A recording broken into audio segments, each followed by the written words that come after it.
Este programa tem o apoio de Santiago, Clínica Médica Dentária.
Aqui entre nós, novamente os três, para mais uma ronda de comentários sobre um tema que foi destaque nos últimos dias no Diário As Beiras.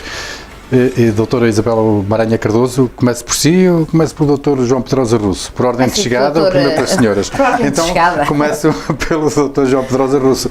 O que é que tem a dizer acerca das declarações do presidente da comunidade portuária da Figueira da Foz, Gonçalo Vieira, que fez um balanço do primeiro mandato e antecipa algumas linhas orientadoras para o novo mandato que se iniciou recentemente? Olha, foi uma entrevista e um artigo extremamente esclarecedor sobre o Porto da Figueira da Foz, sobre aquilo que ele tem sido e aquilo que certamente vai ser. Portanto, nesse aspecto, a notícia não é por ter sido nas beiras, mas é uma notícia que vale a pena, sem dúvida, ler. Ele refere que o Porto tem imensas potencialidades, que neste momento está a trabalhar muitíssimo bem, tem uma capacidade já de 2 milhões de toneladas por ano, o que é bastante. O Porto da Figueira da Foz é um porto significativo à escala nacional, foi incluído na Estratégia Nacional dos Portos por parte do Governo e tem capacidade para duplicar esta carga. Portanto, nos próximos 10 anos, como ele diz, é perfeitamente possível duplicar a capacidade de carga se fizerem determinadas obras. Portanto, temos a garantia quase de certeza absoluta que isso vai acontecer na medida em que a região centro está a crescer e que há muita capacidade para exportar e por isso o Porto é o canal essencial para se exportar, pelo menos para o norte da Europa e para a Europa e para o norte da África. Referiu também que se prevê a construção de um porto, de um cais, que já se fala há imensos anos, na margem sul do Mondego, nomeadamente ali assim ao lado onde era a antiga ponte, portanto ao lado dos estaleiros sensivelmente, o que era extraordinariamente positivo. Aliás, o Porto da Figueira da Foz devia ter sido feito naquele lado e não no lado onde foi feito. Ou a zona industrial devia ter sido feita do lado de cá. Não, o Porto devia ser do aquele lado. O Porto, a zona industrial, é preciso ver que quando se fala em zona industrial fala-se primeiro na Selva, e a Selva foi a grande empresa que veio para a Figueira da Foz nos anos 60 e portanto condicionou logo. Portanto, a zona industrial foi para lá. E, portanto, o Porto não devia ser na margem direita do Mondego, mas sim na margem esquerda. E não tinham estragado a Figueira da Foz, entanto, que era lindíssimo. O Jota não conheceu a Figueira da Foz naquele tempo, mas era fabulosamente. Mas veja fotografias.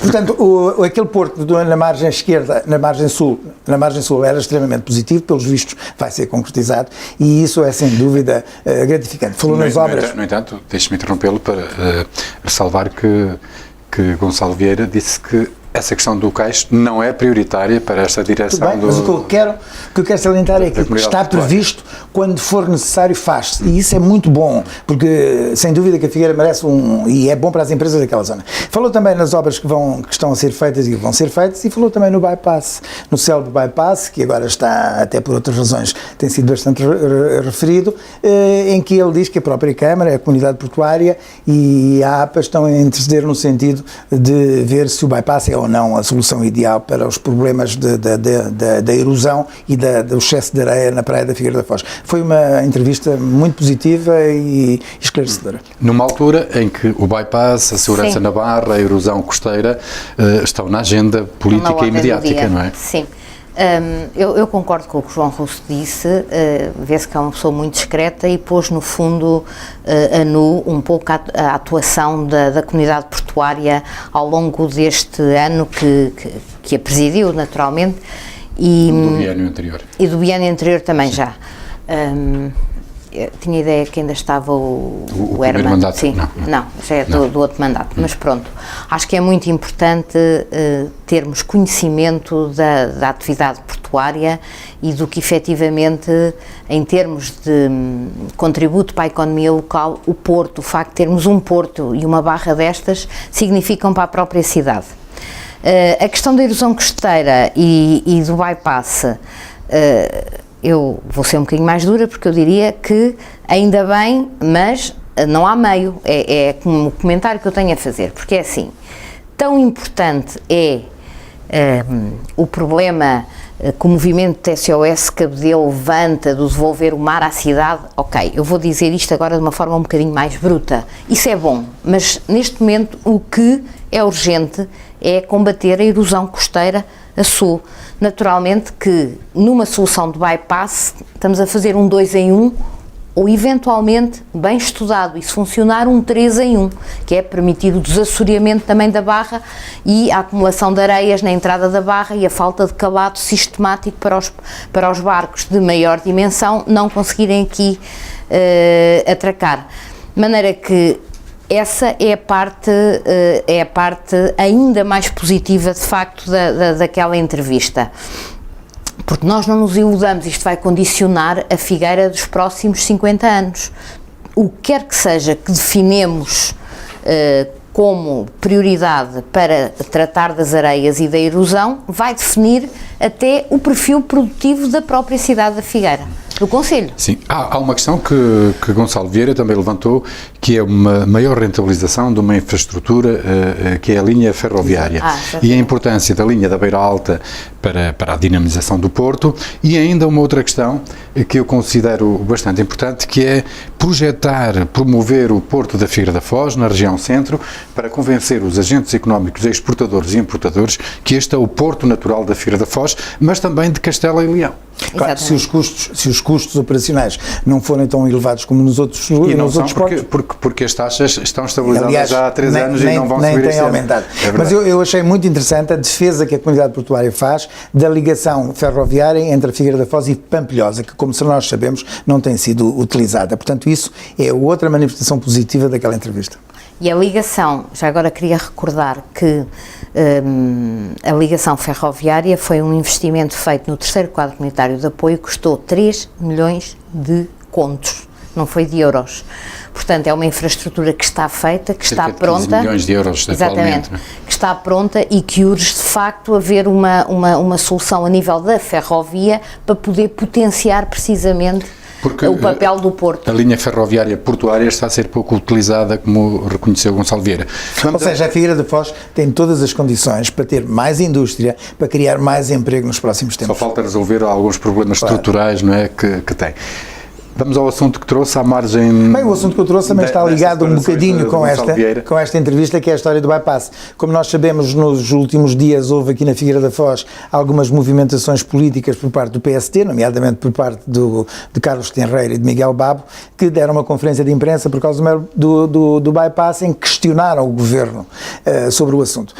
Como nós sabemos, sensivelmente em março, não me recordo, houve uma resolução da Assembleia da República que recomendou ao governo a realização de um estudo sobre o bypass, e, se não me engano, foi aprovado por unanimidade, e que isso devia ser feito durante 2017. Como isso não aconteceu, Carlos Tenreira resolveu fazer essa conferência de imprensa, mas à revelia do PSD, à revelia da estrutura local. E isto cai sempre mal no próprio partido, quer se goste ou não se goste dos membros das comissões políticas. E por isso, aquela entrevista fez com que o outro vereador, nomeadamente Ricardo Silva, não se tivesse associado à conferência de imprensa. Isso, obviamente, vai ter reflexo no futuro a muito curto prazo, porque, no meu entender, quando um vereador, quando Carlos Tenreiro faz este percurso político autónomo à revelia do seu próprio partido e quer reunir com os outros partidos, como ele referiu, na Figueira da Foz sobre a história do bypass, tenho a certeza rigorosamente absoluta que algo não vai correr bem.